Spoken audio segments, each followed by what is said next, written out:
Hello बच्चों, once again एक बार फिर से आप सभी का हार्दिक स्वागत अभिनंदन एसीएस बायोलॉजी में। लास्ट लेक्चर बेटा हमने इंग्लिश मीडियम के रिप्रोडक्शन एंड फ्लावरिंग प्लांट्स को डिस्कस कर लिया था। अब हम लेके आए हैं पुष्पीय पादप लैंगिक जनन हिंदी मीडियम के लिए। पहला पॉइंट जो कि हमें इसमें समझना है बच्चा, पुष्पीय पादप। देखिए बेटा, जब हम प्लांट किंगडम की बात करेंगे, जो कि बात कर ही रहे हैं अभी के लिए, थोड़ी देर के लिए प्लांट किंगडम की बात करें तो प्लांट किंगडम में हमें एक पॉइंट मिलता है एंजियोस्पर्म। सबसे पहले अगर आपको पता हो तो एल्गी आता है। एल्गी के बाद में हम बात करते हैं ब्रायोफाइटा की, फिर टेरिडोफाइटा की, फिर जिम्नोस्पर्म की, और लास्ट में बात की जाती है एंजियोस्पर्म की। तो एंजियोस्पर्म का जो रिप्रोडक्शन है ये आपके 12th में है, जबकि इससे पहले वाले सभी का रिप्रोडक्शन आपको 11th में ही प्लांट किंगडम में मिल गया था। तो पहला पॉइंट तो यही है कि एंजियोस्पर्म को ही पुष्पीय पादप कहते हैं। फिर दूसरा आपको कह रहा है मोड ऑफ रिप्रोडक्शन। इसका मतलब एंजियोस्पर्म के अंदर, एंजियोस्पर्म जिसे अपन आवर्त बीजी के नाम से जानते हैं, आवर्त बीजी, इनके अंदर जो जनन हो रहा है वो हो रहा है बाय थ्रू दी लैंगिक जनन, सेक्सुअल रिप्रोडक्शन। सेक्सुअल रिप्रोडक्शन के द्वारा ही ये जनन को गवर्न करते हैं। अब जैसे कि एनसीईआरटी ने पहले कुछ पॉइंट लिखे हैं, उनको अपन समझते हैं कि क्या हमें इन पॉइंट्स को समझना चाहिए या उसमें कुछ पॉइंट है जो हमें अच्छे से समझने चाहिए। हम भाग्यशाली है से लेकर यहां कोई भी पॉइंट आपको यहां तक, देखिए जब बात आई बेटा एनसीईआरटी के पॉइंट की जहां समझने की जरूरत है वो यहां मिला हमें। पहला क्या कह रहा है, पुष्पीय आनंद टकाटकी लगाए देखते हैं, सूंघने के साथ साथ उन्हें भरपूर रंग प्रदान करने के साथ उनके लैंगिक प्रजनन में सहायता करते हैं।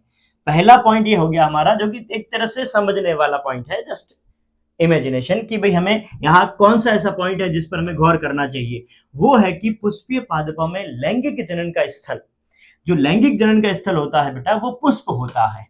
लैंगिक जनन का स्थल कौन है? पुष्प होता है। पुष्प का अस्तित्व हमारे उपयोग के लिए नहीं होता है, लैंगिक जनन के लिए भी होता है। ये आपको बात क्लियर कर दी। सभी पुष्पीय पादप लैंगिक जनन प्रदर्शित करते हैं, ये तो अपने टॉपिक में पढ़ा था बच्चा।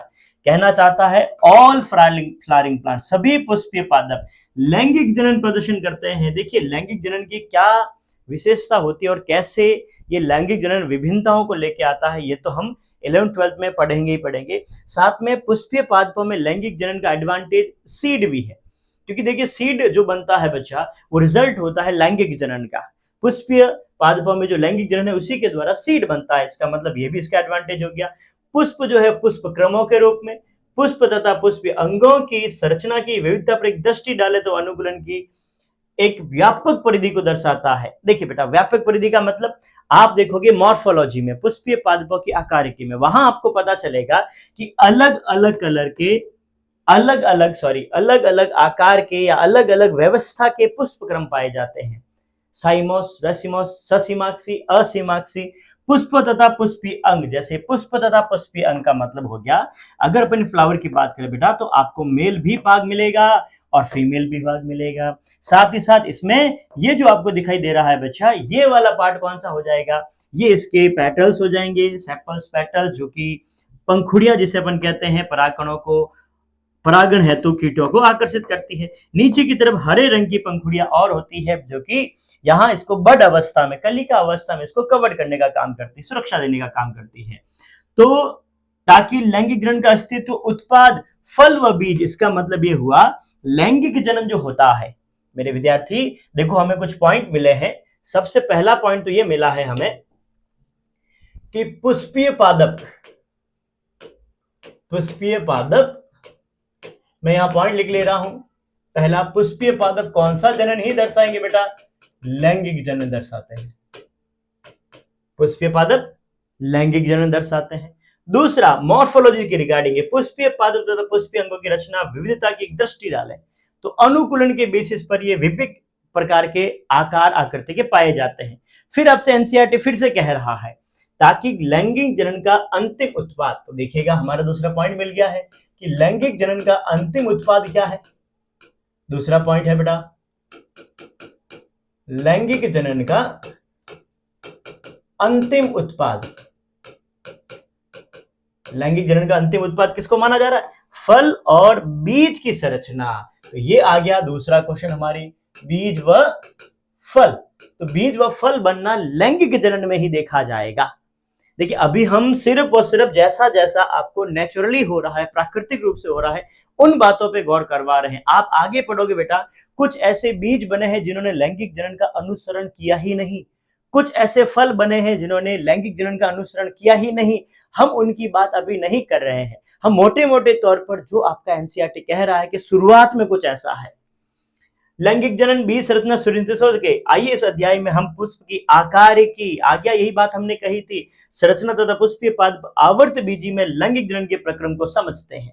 देखो बेटा, जब भी लैंगिक जनन की बात आती है, लैंगिक जनन में ये आपको पॉइंट सारे सारे पढ़ने हैं। जब मैंने आपसे कहा था ये वाले जो पॉइंट है बेटा लैंगिक जनन से थोड़ा सा हट जाएंगे, वो ये रहा आपका असंग जनन। असंग जनन में याद कीजिए 11th का लेक्चर, अगर आपने सॉरी माफी चाहूंगा 12th का इसी का इंग्लिश का लेक्चर अगर आपको पता हो तो एपोमिक्सिस में बिना फर्टिलाइजेशन के, बिना मियोसिस के ही क्या बन जाता है बच्चा, बिना फर्टिलाइजेशन बिना मियोसिस के ही यहाँ डेवलपमेंट हो जाता है सीड का। मिमिक्री कर रहा है, झूठ बोल रहा था वो एमिक्सिस में, एपोमिक्सिस में, असंग जनन में। देखिए बच्चा, नेक्स्ट आपकी स्लाइड एनसीईआरटी से क्या कहना चाहता है पॉइंट। नेक्स्ट पॉइंट में आपको एक पुष्प की संरचना दे रखी है। पुष्प की संरचना में जब आप इस पुष्प की संरचना को देख रहे हो बच्चा, तो आपको कुछ पॉइंट मिल रहे। देखो पहली तो एनसीईआरटी की गलतियां, एनसीईआरटी की हिंदी मीडियम की गलतियों को बता दूं। पहले इस डायग्राम में एक गलती है बच्चा, क्या है, वर्तिका। क्या सही है वर्तिका? वर्तिका सही है। वर्तिका का अग्रभाग, वर्तिकाग्र सही है। फिर आगे अंडाशय सही है, बाह्यदल सही है, तंतु सही है, परागकोश, ये रहा परागकोश, पंखुड़िया नहीं। इसका मतलब ये वाली जो आपका लेबलिंग है इधर आने वाली है, ये वाली लेबलिंग इधर जाने वाली है। समझ पाए हो? एनसीईआरटी की पहली गलती, यहां परागकोश नहीं है बेटा, यहां हो जाएगा पंखुड़ी और यहां हो जाएगा परागकोश। तो पहली एनसीईआरटी की गलती है ये गलती, प्रिंटिंग मिस्टेक, टाइपिंग मिस्टेक, मानवीय भूल के कारण आपके क्वेश्चन गलत ना हो, उसलिए मैं पहले बता देता हूं। यहां जो ये वाला भाग है परागकोश के लिए, जो कि पंखुड़ियों का भाग यहां है। अब देखिएगा पुष्प की एलएस संरचना है। अब जब पुष्प की संरचना आप देख रहे हो बच्चा, तो उसमें क्या क्या पॉइंट है जो आपको मिल रहे हैं। सबसे पहला देखिएगा बच्चा, एक पुष्प में, जैसे आपने पहले भी पढ़ा था, एनसीईआरटी कह रहा है कि पुष्पीय भागों का भी अध्ययन करने वाले हैं हम। तो एक पुष्प की संरचना में, पुष्प की संरचना में सर्वप्रथम हमें जो मिलेगा वो मिलेगा पुष्प के भाग। आगे एनसीईआरटी पूछेगा भी आपसे, क्या आप उन दो भागों का नाम बता सकते हो जो सबसे महत्वपूर्ण है, उनके बारे में भी बात करेंगे अपन बच्चा। यहां पुष्प की संरचना में हमें सबसे पहला ए मिला है बाहर की तरफ से। देख विद्यार्थी, सबसे बाहर पुष्प में अंडाशय वाला नहीं, ये वाला भाग। तो सबसे पहले मुझे ए मिल जाएगा बाह्य दल। किसकी बात कर दी मैंने? बाह्य दल की बात कर दी।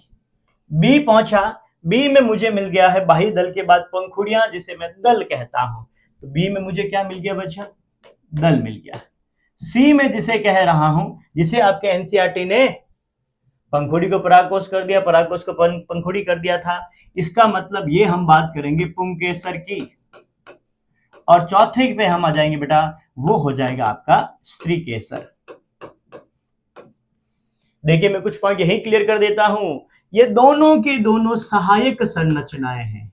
पहला पॉइंट, ये कैसी संरचनाएं है बेटा?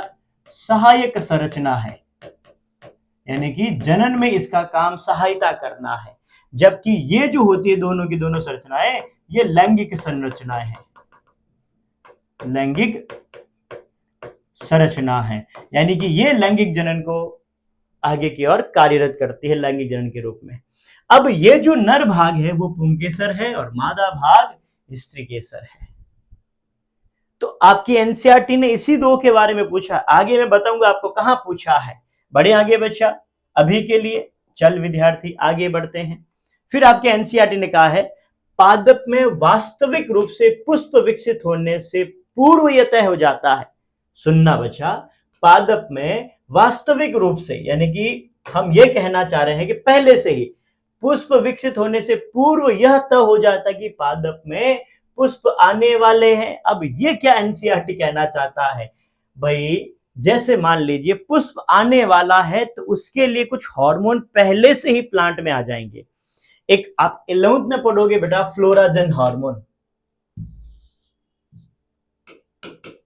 हिंदी मीडियम, एक हार्मोन का नाम हो जाएगा फ्लोराजन हार्मोन। अब ये हाइपोथेटिकल हार्मोन है। हाइपोथेटिकल का मतलब अभी तक इसका एक्सट्रैक्शन यानी कि इसका पृथक्करण नहीं हुआ है। साइंटिस्ट मानते हैं कि ऐसा है, अब है कि नहीं है अभी तक तो हमने खोजा नहीं। तो पहला पॉइंट तो यही हो गया, पादप में पुष्प आने से पहले ही क्या हो गया है, पुष्प तय हो गया है कि पुष्प आने वाला है। दूसरा अगर आप देखो तो बेटा अवस्थाओं के बेसिस पे, कैसे, जब अपन पहले किसी पादप को देखते हैं तो पादप में यहां आपको मिल रहे हैं ऊपर की तरफ पत्तियां, ऊपर की तरफ क्या मिल रहा है, पत्तियां। तो ये अपनी है बेटा कायिक अवस्था में। कौन सी अवस्था में है, कायिक अवस्था में है। अब इसमें आया एक प्रक्रम परिपक्व अवस्था, और परिपक्व अवस्था के दौरान ये जो है अब इसी के ऊपर की तरफ डेवलप करेगा बेटा एक छोटा सा पुष्प। यहां आ गया फ्लावर, और आ गया बच्चा फ्लावर, ये रहा फ्लावर। तो ये जो फ्लावर आया है ये अवस्था कौन सी हो गई बच्चे, ये हो गई आपकी लैंगिक अवस्था। कौन सी अवस्था, लैंगिक अवस्था हो गई है। इट मीन्स अनेकों हार्मोन, अभी मैंने बात की थी, ए बात कर रहा है किसकी बेटा, अनेकों हार्मोन, जो कि हो गया फ्लोराजन, तथा संरचनात्मक परिवर्तन, ये रहा संरचनात्मक परिवर्तन। पहले जहां पत्तियां आ रही थी वहीं पर अब क्या आ रहा है बच्चा, पुष्प आ रहा है।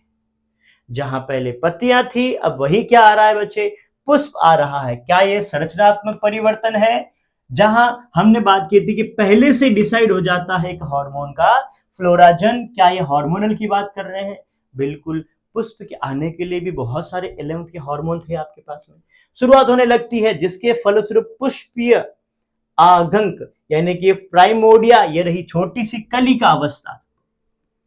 पुष्पीय प्राइमोडिया का मतलब छोटी सी कली का अवस्था यहां पर निकलती है कि मध्य विभेदन एवं अग्रिम विकास प्रारंभ हो जाता है। और इसी के बीच में जो है बेटा 4 फ्लोरल पार्ट्स मैंने अभी आपको बताए थे। अभी अपन पुष्प की डिटेल संरचना और पढ़ेंगे तब आपको और पता चल जाएगा।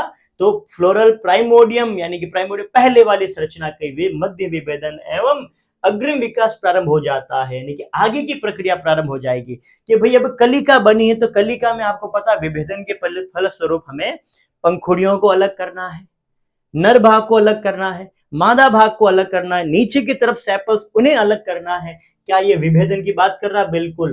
पुष्प क्रम की संरचना होती है जो पुष्प कलिका और बाद में पुष्प को धारण करती है। देखिए बेटा पुष्प क्रम क्या होता है, पुष्प क्रम, ये बार बार पॉइंट आ रहा है, समझिए पुष्प क्रम। पुष्पीय अक्ष पर, सुनना, पुष्पीय अक्ष पर पुष्प लगने की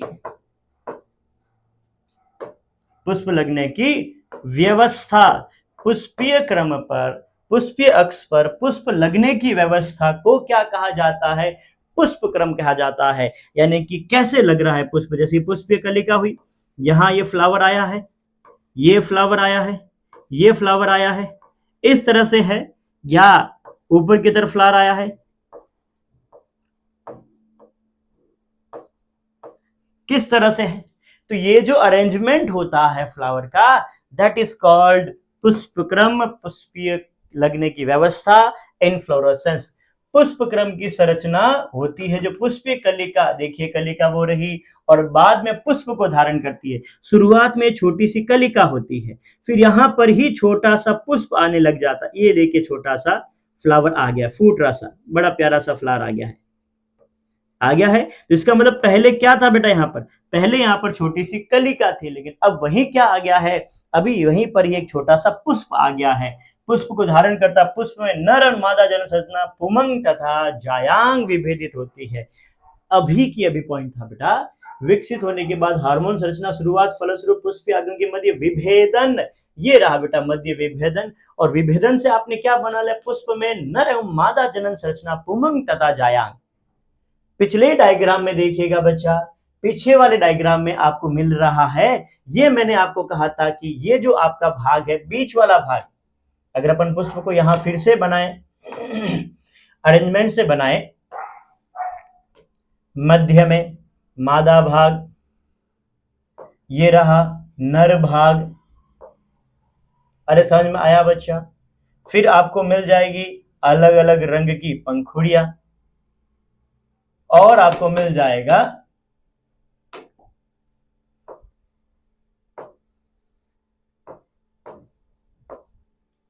पुष्पासन, और ये रही आपके सेपल्स, बाह्य दल।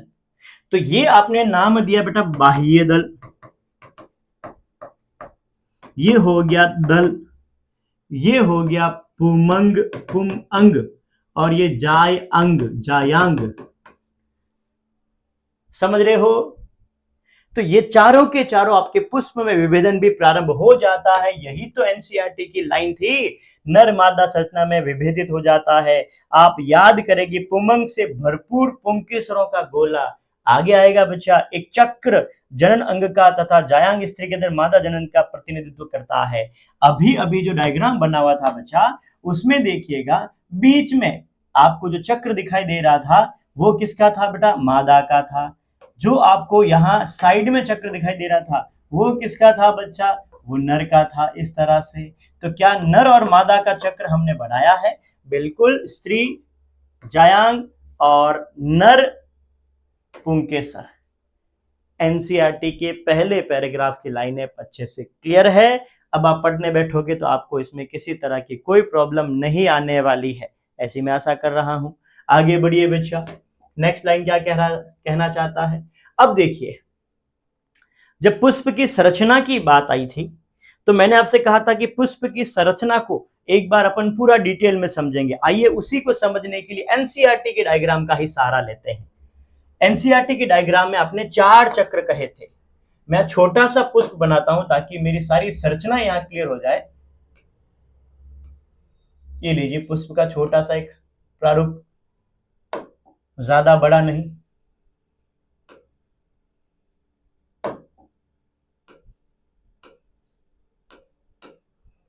ये लीजिएगा। अब 4 चक्रों के रूप में मैं यहां चारों चक्र एक साथ लिख रहा हूं। पहला चक्र आपको मिला है बाहर की तरफ ए, मैं ABCD का नाम लिख दूंगा, B C, और बीच में यहां आ जाएगा D। ठीक है भाई, 4 चक्र।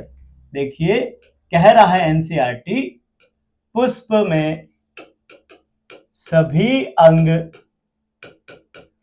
4 चक्रों के रूप में, 4 चक्रों के रूप में व्यवस्थित। ऐसा ही है। फर्स्ट ए हो जाएगा जिसे आपने नाम दिया है बाह्य दल। देखिए इसके बारे में अगर आप थ्योरी में पढ़ना चाहो तो ये कहना चाहता है बाह्य सुरक्षात्मक आवरण, बाह्य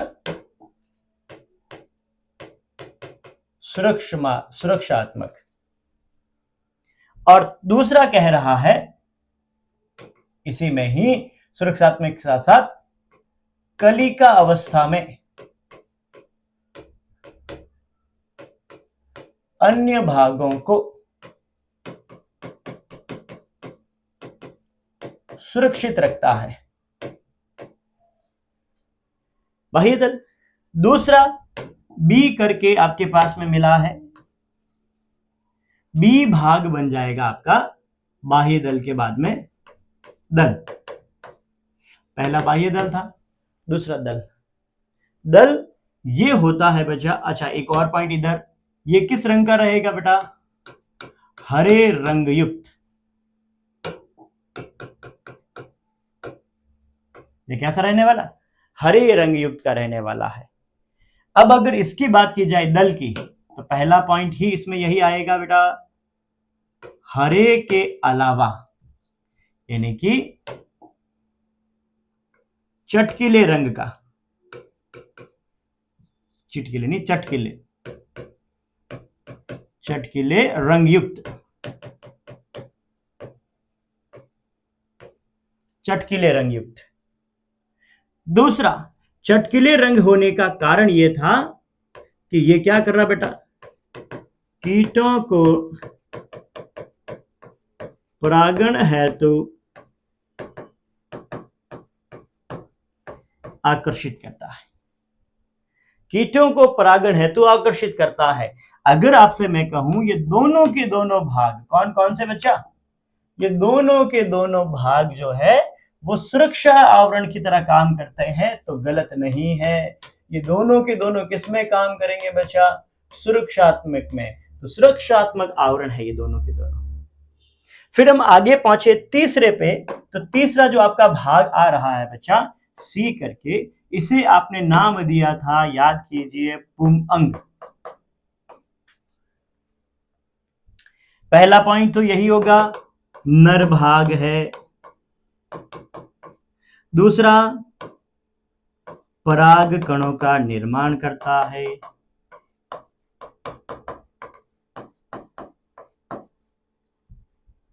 ठीक हुआ। चौथा भाग आपके पास में डी हो जाएगा, जायांग।